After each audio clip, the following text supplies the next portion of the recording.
Nih, Mat, tanggung jawab nih terhadap kesehatan kamu. Banyak juga Pak Anas yang diminta nih akhirnya kepala daerah ujung-ujungnya diminta pertanggungjawabannya. Semua kepala daerah pusing sampai Lumajang sama Bola Mongondo ribu juga kan. Iya, karena nggak cuma pusing was-was apakah yang mudik bakalan beneran datang, tapi setelahnya kalau memang udah balik ke kampung halamannya nih, kalau mereka mau balik lagi ke Jakarta atau mau balik lagi ke kota tempat mereka bekerja, gimana? Ya otomatis nggak bisa pakai sistem digital tadi lagi. Memang jujur ini tidak mudah memang. Di satu sisi kita harus ngurus PSBB ini dan kebijakan pemerintah pusat dari sektor kesehatan.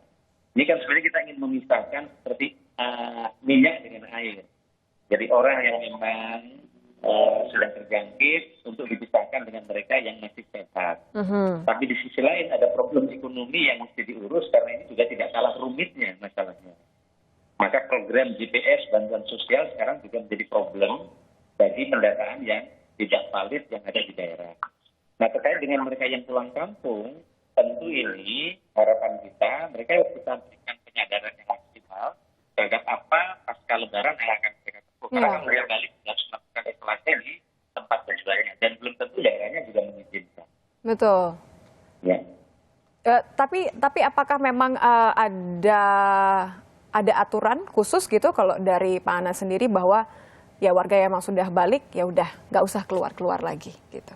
Iya, kita sekarang memang belum ada aturan khusus, tetapi dengan kejadian ini kita akan dorong masyarakat untuk lebih optimal di desanya, sehingga mereka tidak melakukan kegiatan di luar desa yang itu bisa membahayakan, kecuali jika setelah lebaran ada pendapat dari pemerintah bahwa ini sudah turun, tentu dengan physical distancing atau protokol COVID, tentu mungkin masih bisa jalan ya.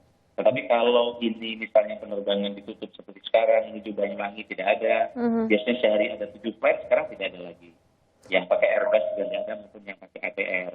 Bus kereta juga tidak ada. Saya kira kalau ini ditiadakan, orang mau naik apa mereka akan balik ke kotanya. Saya kira juga mereka tidak akan kembali jika pekerjaannya belum pulang. Iya.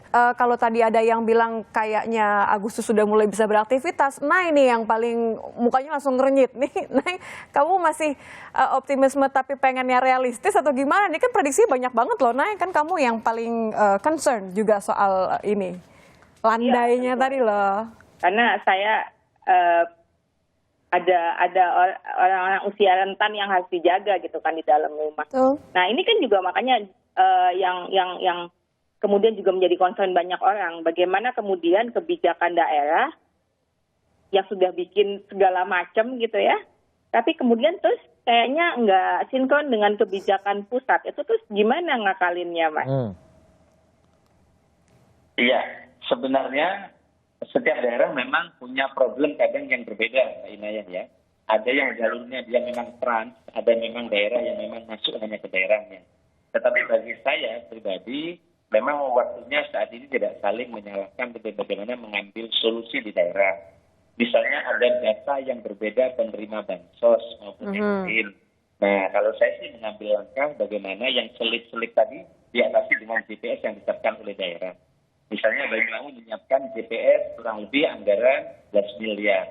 Sehingga yang luput-luput dari data pusat dan daerah ini kita atasi dengan dana bantuan dari pemerintah kabupaten.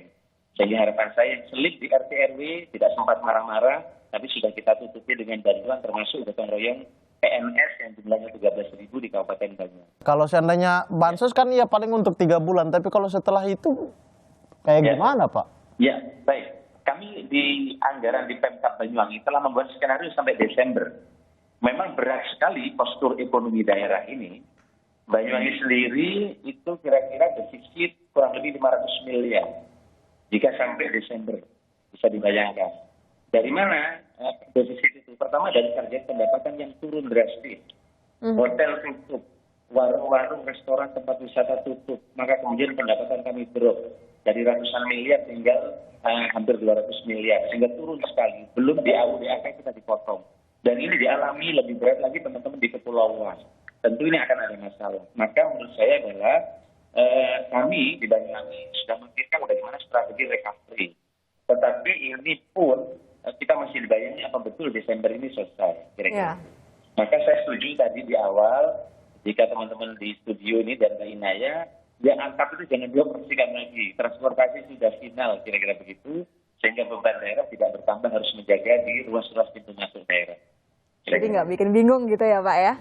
Sebenarnya sekarang ada yang PR berat lagi buat daerah terkait dengan COVID ini. Apa itu, Pak? Soal kartu prakerja yang sampai sekarang ini menjadi PR besar buat kami.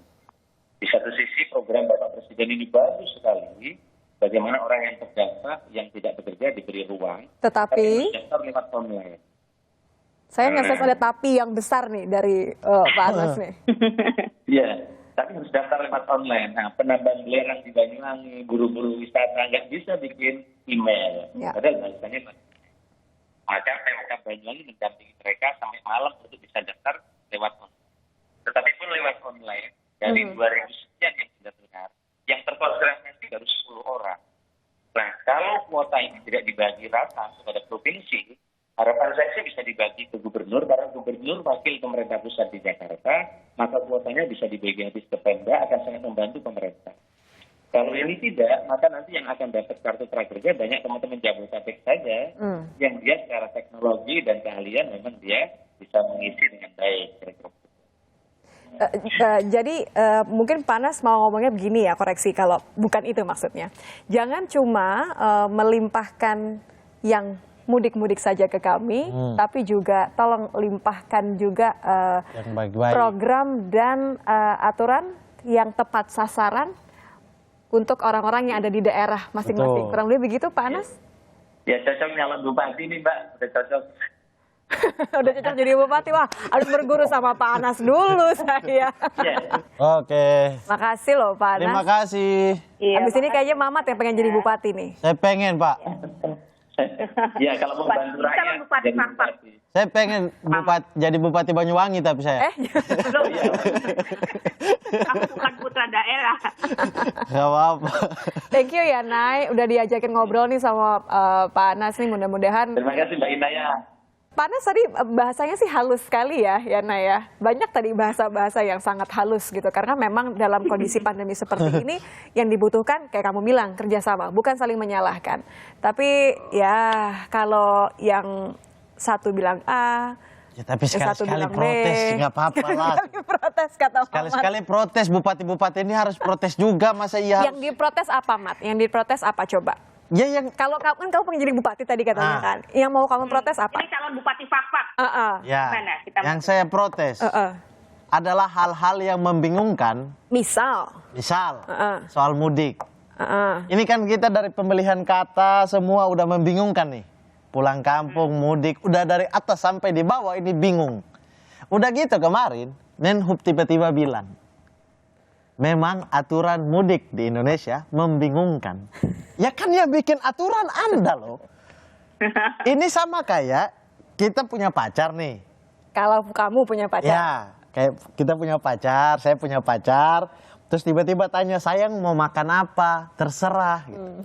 Terus saya masak nasi goreng. Pas kasih nasi goreng, dia bilang, saya nggak mau nasi goreng. Nah kayak gini nih, harus banting nasi goreng dan dia-dianya semua ini. Tapi kok yang disalahin malah yang ininya, targetnya, target penggunanya. Mat, yang penting kalau ditanya mau makan apa, jawabannya bukan makan di tempat yang restorannya udah tutup, soalnya bakal rame. Nah itu dia, itu juga yang saya kesal. Tiba-tiba ada perkumpulan orang, iya kan? Orang rame, terus ditanya ke polisi, kenapa tidak dibubarkan? Katanya itu antrian bukan untuk kumpul-kumpul, tapi untuk pemesanan makanan. Hebat juga ya pemesanan makanan saat restorannya udah tutup ya. Ini kayaknya polisinya yang lapar deh. Bingungnya kompak ya berarti ya? Iya, ini memang membingungkan semua, kita nggak tahu. Beneran bingung atau pura-pura bingung Nay kalau dalam kondisi kayak gini nih? Jadinya jadi banyak yang pura-pura bingung. Aku nggak tahu deh Nit, beneran bingung atau pura-pura bingung. Kalau aku sih beneran bingung. Jadi sebenarnya boleh apa enggak? Jadi sebenarnya Agustus apa Oktober?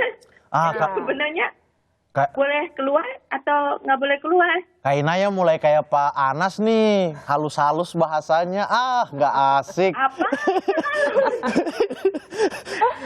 Sebenarnya gini Kak, kita yang bingung, yang rakyat. Yang pura-pura bingung mah yang di atas.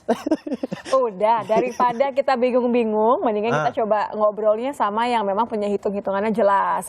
Yang punya teorinya jelas, yang punya dasar ilmiahnya, gitu kan. Dasar riset dan ilmiahnya jelas.